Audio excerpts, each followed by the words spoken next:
The sound of the gavel echoed like a gunshot. It wasn't just wood striking wood. It was a statement, a warning, a power play. $500. Contempt of court. The words rang out cold and sharp, slicing through the heavy air like a blade. Judge Andrew Napolitano didn't raise his voice. He didn't need to. He sat high on the federal bench, surrounded by marble columns, polished wood, and the echoes of centuries of institutional power. He looked down over the courtroom, not like a man in conversation, but like a king delivering judgment. His gaze locked on her. Congresswoman Jasmine Crockett, 43 years old, former civil rights attorney, small in stature, immense in presence. She didn't flinch, didn't blink, didn't even lower her eyes. She sat still, unmoving.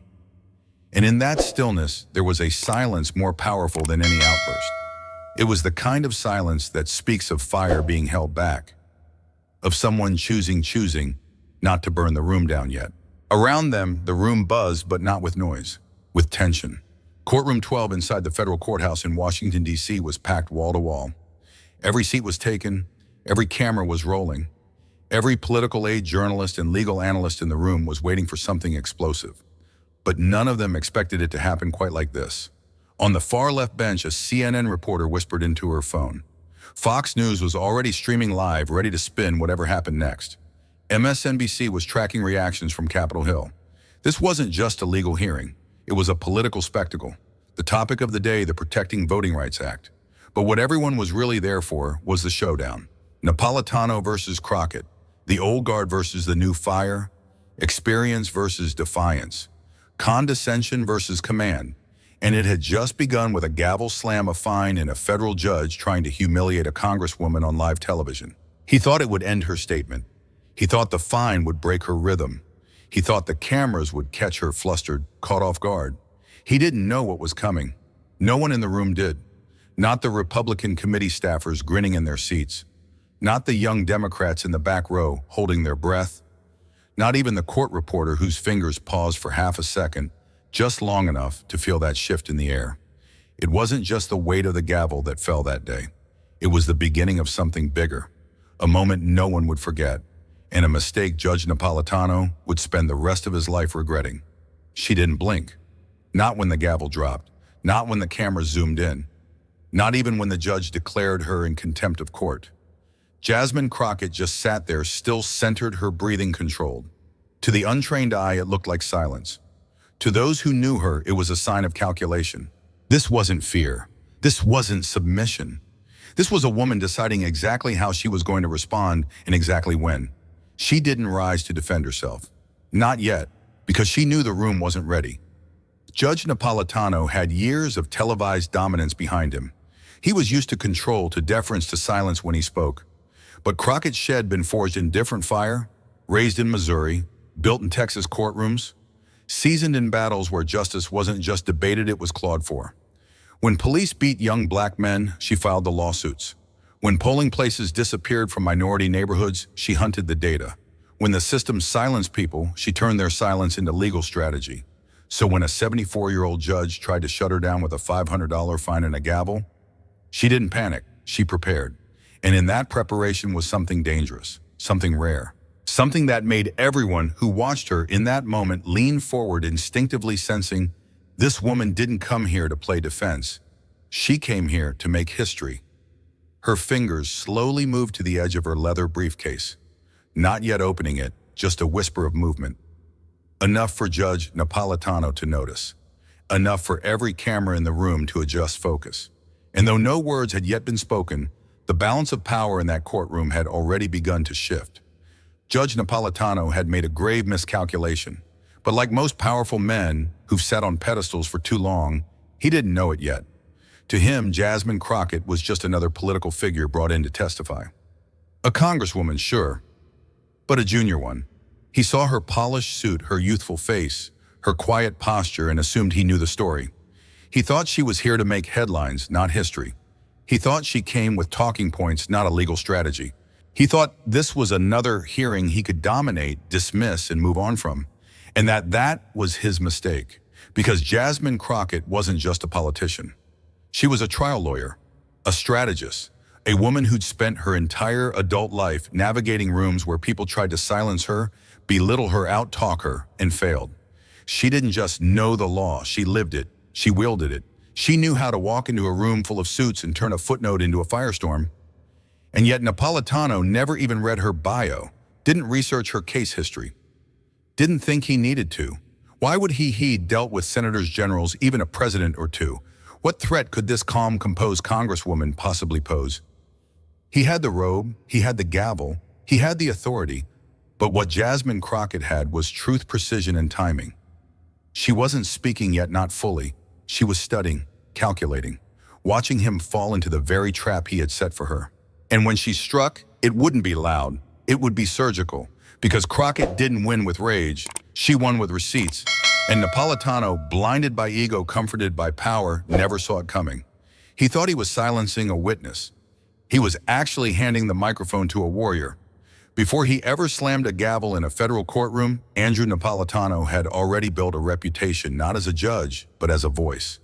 He was the guy on Fox News, the man in the suit seated under studio lights breaking down the Constitution like it was gospel and he was the preacher. For over a decade, his stern delivery and air of certainty made him a go-to commentator for the American right.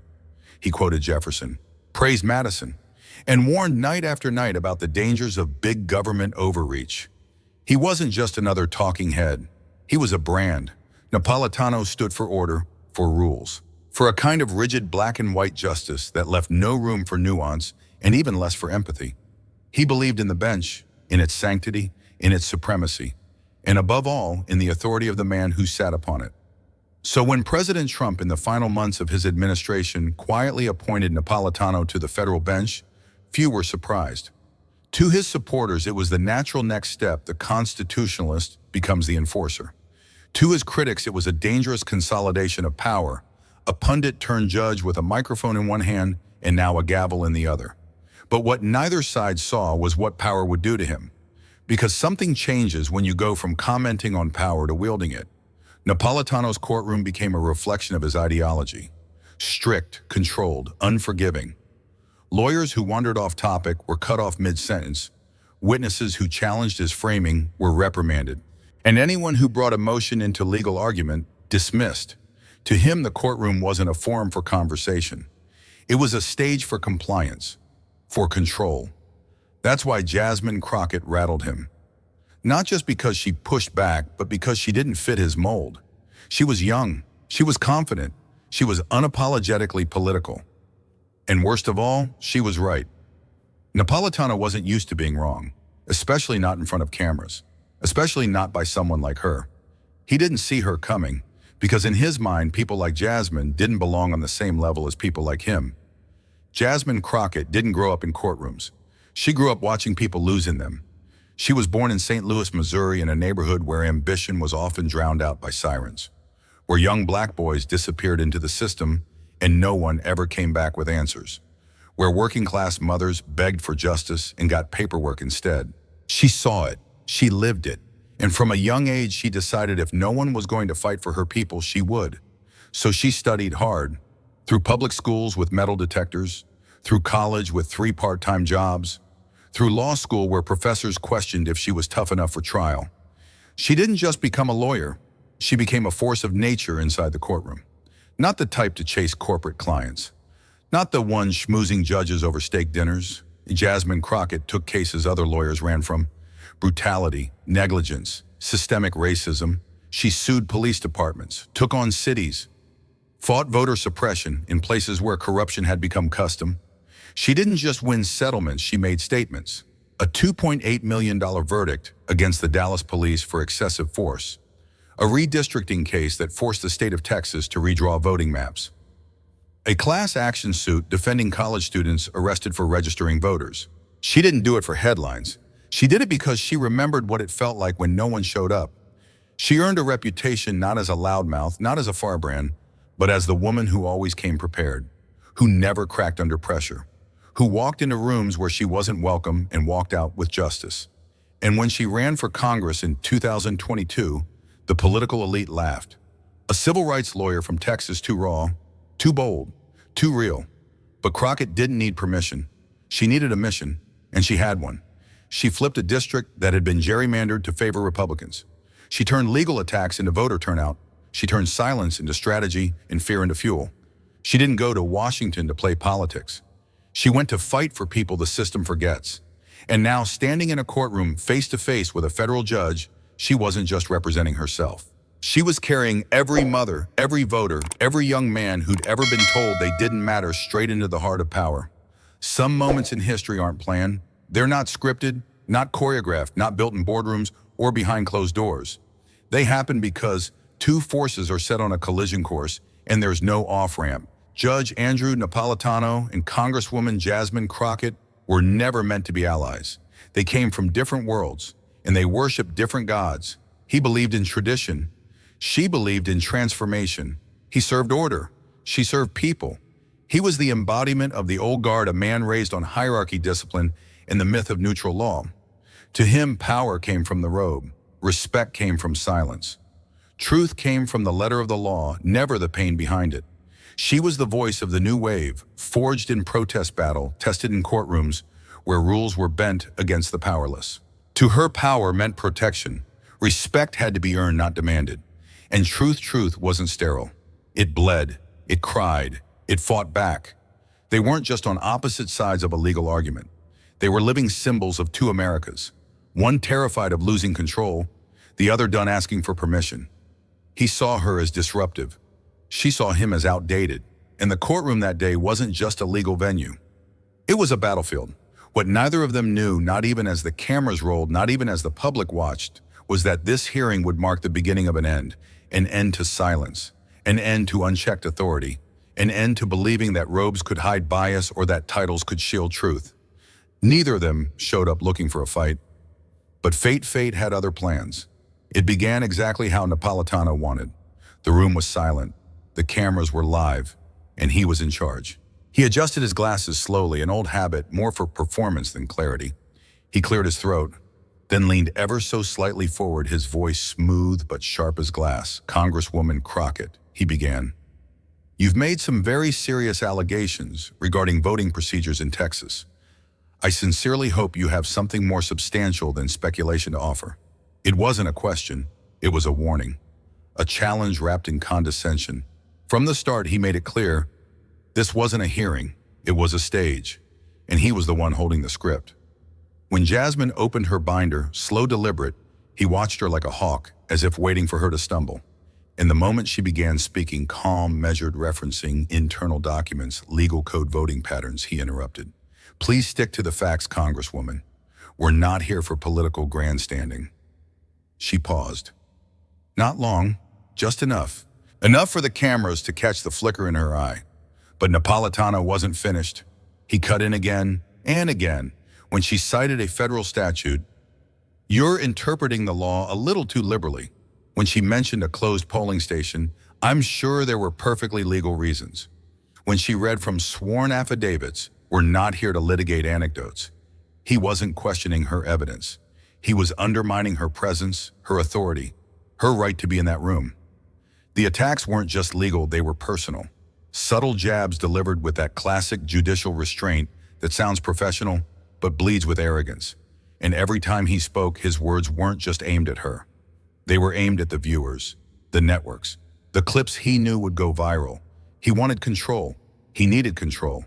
Because something about her, about the way she looked him in the eye, the way she didn't flinch, shook him more than he'd admit. But instead of acknowledging it, he leaned harder into his authority. He believed the louder he spoke, the more the room would obey. He believed the courtroom still belonged to him. But in doing so, he didn't realize he was digging the first shovel of his own undoing. She could have raised her voice. She could have slammed her binder shut and demanded respect. But Jasmine Crockett didn't come to yell. She came to win, and she knew exactly how. So when Napolitano interrupted her again, she didn't snap. She smiled, just slightly, and said, "Under Section 2 of the Voting Rights Act, Your Honor, racially discriminatory voting practices are subject to strict scrutiny." Then she turned a page, a calm flick, and continued. "In Shelby County v. Holder, the Supreme Court weakened federal oversight, but the burden to prove disenfranchisement still exists. In my district alone, over 200,000 voters were impacted by polling closures." Napolitano's jaw tensed. Correlation is not causation, he shot back. Crockett's eyes didn't blink. I'm not claiming correlation. I am citing emails between state officials that show intent and internal memos referring to strategic removals in minority zip codes.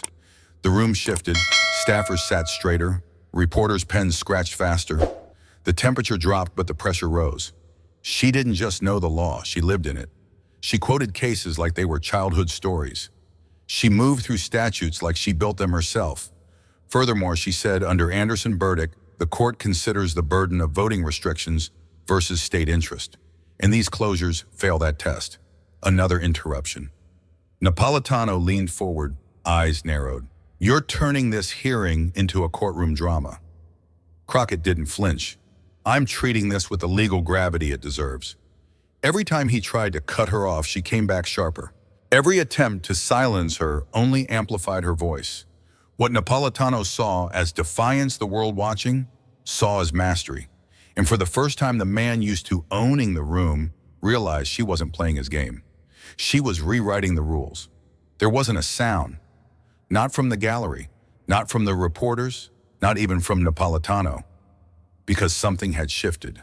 The man who usually commanded rooms with a glance, who silenced arguments with a tone, was now leaning back, arms crossed, watching a woman take control, not with rage, but with relentless reason.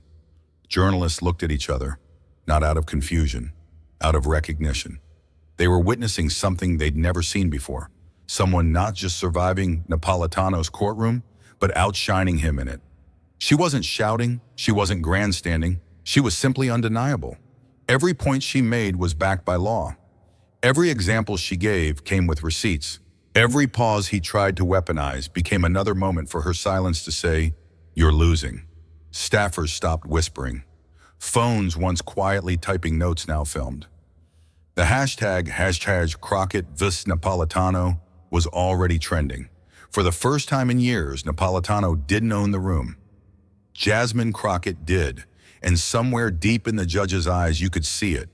Not fear, but realization. He had underestimated the wrong woman.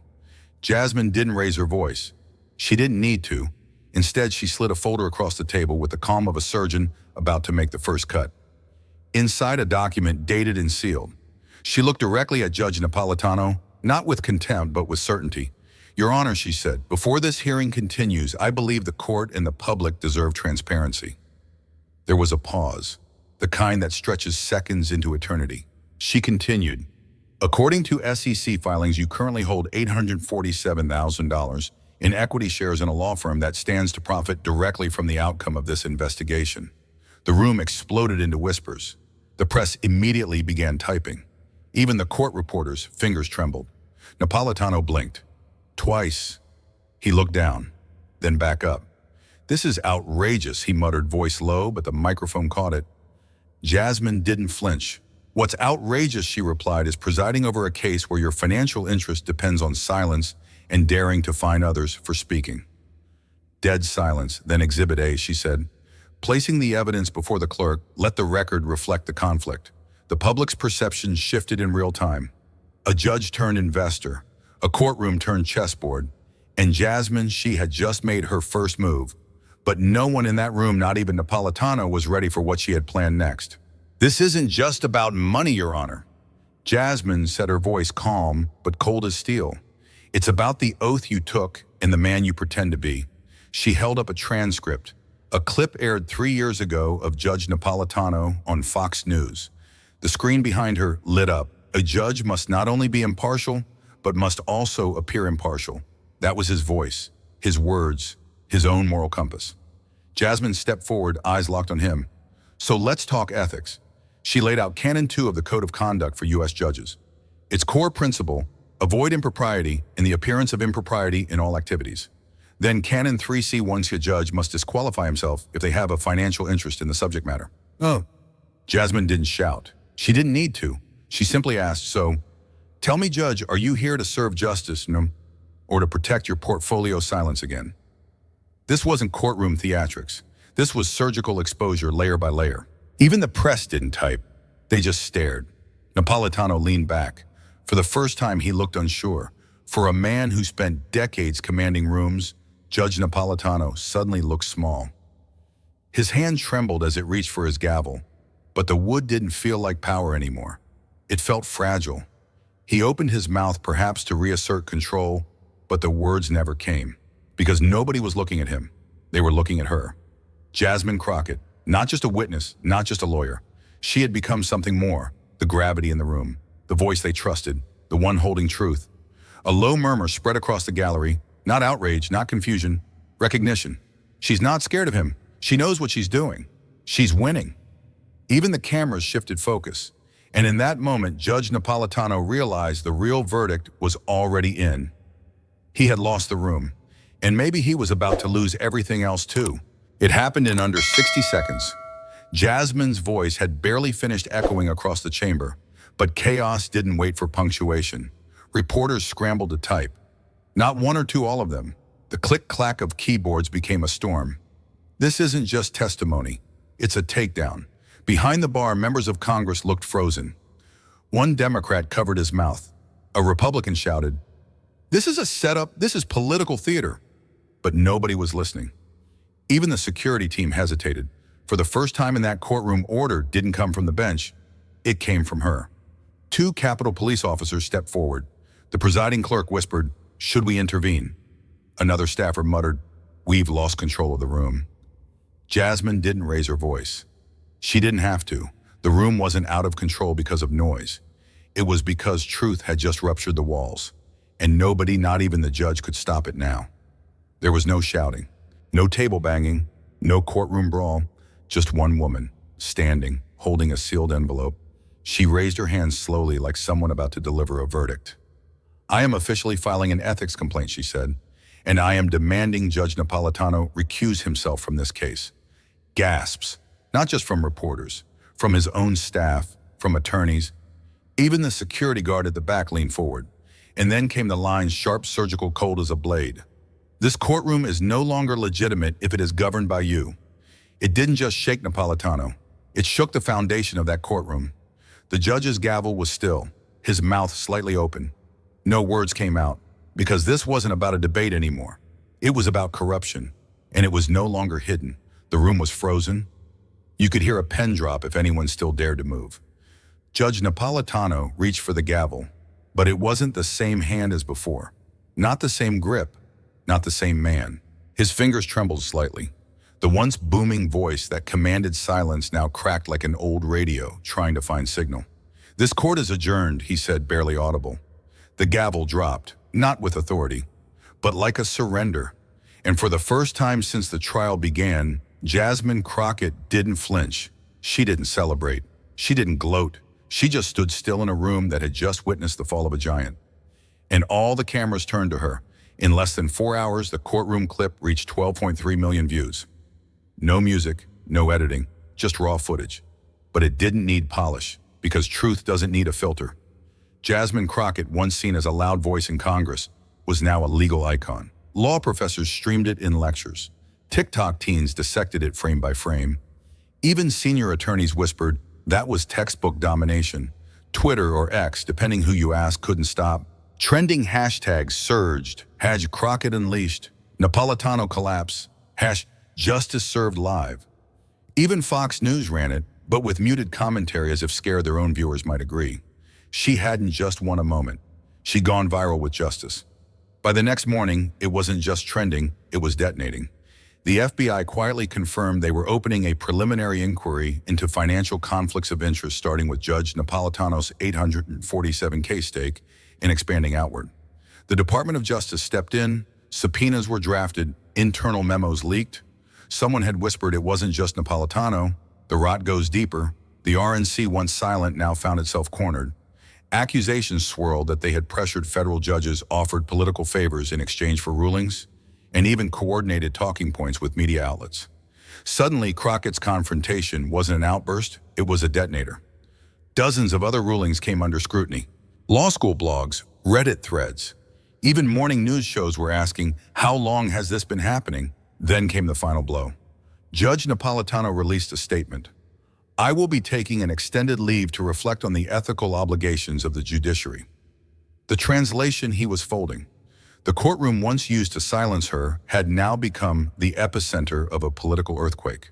In the weeks that followed, Jasmine Crockett became more than a name, she became a symbol. Harvard Law invited her to lecture on ethics and modern judicial accountability. Yale sent a fellowship offer with a full research grant. 3 top-tier law firms, one of them worth over $1.4 billion in assets, extended partnership tracks with 7-figure salaries. And she said no to all of them. In a CNN interview viewed by 18 million people, she looked directly into the camera and said, "I didn't do this to climb a ladder. I did it to break the ceiling. My work in Congress is just beginning." She returned to the House floor with fire. Committees where she once sat silently now leaned forward when she spoke. Voters across the country, Black, Latino, Asian, white, began writing her name in comment sections, protest signs, and campaign wish lists. She wasn't just a lawmaker anymore. She was a reckoning. What happened in that courtroom wasn't just a viral moment. It was a mirror, and America didn't like what it saw. Why was Napolitano, a man who profited off the same firms he ruled on, allowed to preside for so long? Why did it take a Black woman from a working-class district to finally call it out? And the biggest question of all, is American justice truly blind or just pretending not to see the powerful? The silence after Jasmine's words wasn't just courtroom silence. It was the quiet across millions of living rooms, campus halls, legal forums, and barbershops. For some, her actions were treasonous. For others, they were the most American thing anyone had done in decades. She didn't just confront a judge. She called out a system that punishes the poor, rewards the well-connected, and calls it order. "You didn't just shake the bench, Jasmine," a student wrote in an open letter. "You shook our belief that the bench was even steady to begin with." And maybe that's where real justice begins. The footage was grainy, courtroom mics crackled, but what people saw was unmistakable. A small Black woman, dwarfed by the leather chairs, the looming seal of the court behind her, and the towering men around refused to sit down. They saw her eyes, not afraid, not angry, just focused, calculated. They saw a man in robes who had once dined with presidents and lectured on law, unable to answer a single question about his own ethics. And in that moment, something shifted. This wasn't just about law anymore. It was about power. Who gets to use it? Who dares to question it? And what happens when someone actually does? Across the country, the video played over dinner tables, on buses, and classrooms. I watched it with my daughter, one teacher tweeted, and for the first time she said she wants to be a lawyer. America saw a David versus Goliath moment, but with a twist. David had no slingshot. She had only her voice, her training, and the unbearable weight of being underestimated. And still, she didn't flinch. Not when he banged the gavel, not when the room turned hostile, not even when cameras zoomed in waiting for her to break. Instead, she broke them, and America saw what courage looks like when it's cornered, but refuses to back down. Napolitano's bench is empty now. The courtroom echoes with a silence no gavel could suppress. But Jasmine's voice still rings, and not just in that chamber. In law schools, her cross-examination is now curriculum. In activist circles, she's proof that strategy can outmaneuver tradition. And in households across the country, parents show their daughters what resilience looks like. But here's the real lesson. This was never just about one judge or one courtroom. It was about a system, a storyline that told Black women they were angry, loud, less qualified.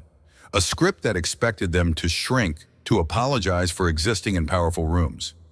Jasmine didn't just reject the script. She rewrote it.